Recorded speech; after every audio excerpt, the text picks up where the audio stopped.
বাংলা পরিবর্তনের পর মাথা ন্যাড়া করে প্রতিজ্ঞা ভঙ্গ করলেন মন্তেশ্বরে থানু দাস শনিবার। রাজ্যের পালা বদলের পর সর্বস্তরে চলছে বিজয় মিছিলের সঙ্গে গেরুয়া আবিরের ঝড়।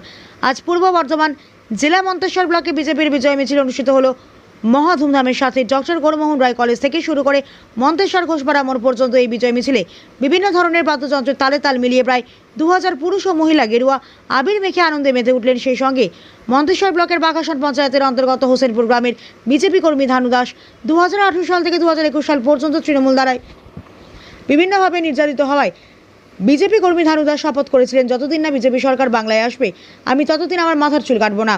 এই প্রতিজ্ঞায় অনড় ছিলেন বিজেপি কর্মী থানু দাস। 2026 সালে পালা বদল হতেই আজ মন্তেশ্বর বিজয় মিছিলে বিজেপি কর্মী থানু দাস মন্তেশ্বর কামার সালে মোড়ে মা চামুন্ডা হেয়ার কাটিং দোকানে মাথা ন্যাড়া হয়ে ন্যাড়া মাথায় গেরুয়া আবির মেখে প্রতিজ্ঞা ভাঙলেন ও অভিশাপ মুক্ত করলেন বলে তিনি সাংবাদিকদের জানান। বিজয় মিছিল শেষে সাংবাদিকদের মুখোমুখি হয়ে থানু দাস সহ বিজেপির কর্মকর্তারা কি জানালেন শুনুন। নিজস্ব প্রতিনিধি মৃত্যুঞ্জয় যশ, জামালপুর নিউজ লাইভ।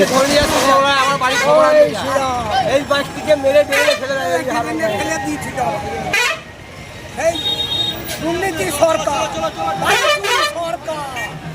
গরু পাচার সরকার নাই আর দরকার। এই মিলে চাই ভারতীয় জনতা পার্টি দরকার।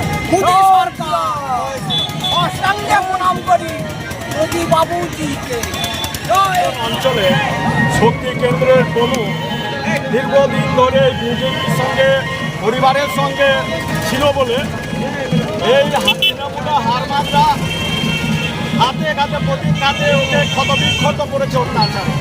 তাই থানু দাস নিজে অঙ্গীকার করেছিল যে তৃণমূল নামক দলটাকে যতদিন নাই পশ্চিমবাংলা থেকে বিসর্জন দিচ্ছে ততদিন আমি মাথার চুল আমি কাটব না। তাই এই তৃণমূল বিদায় নেওয়ার জন্য আজকে মন্তেশ্বর বাজারে যে আমাদের বিজয় মিছিল আছে সেই মিছিলে এসে উনি চুল ন্যাড়া করে আজকে সেই শপথ আজকে সাফল্য করল।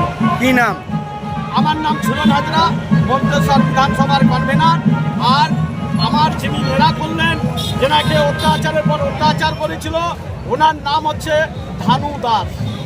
কোন পঞ্চায়েতে বাড়ি? ওনার বাঘাসন পঞ্চায়েতে বাড়ি, বাঘাসন অঞ্চলের উনি শক্তি কেন্দ্রের প্রমুখ।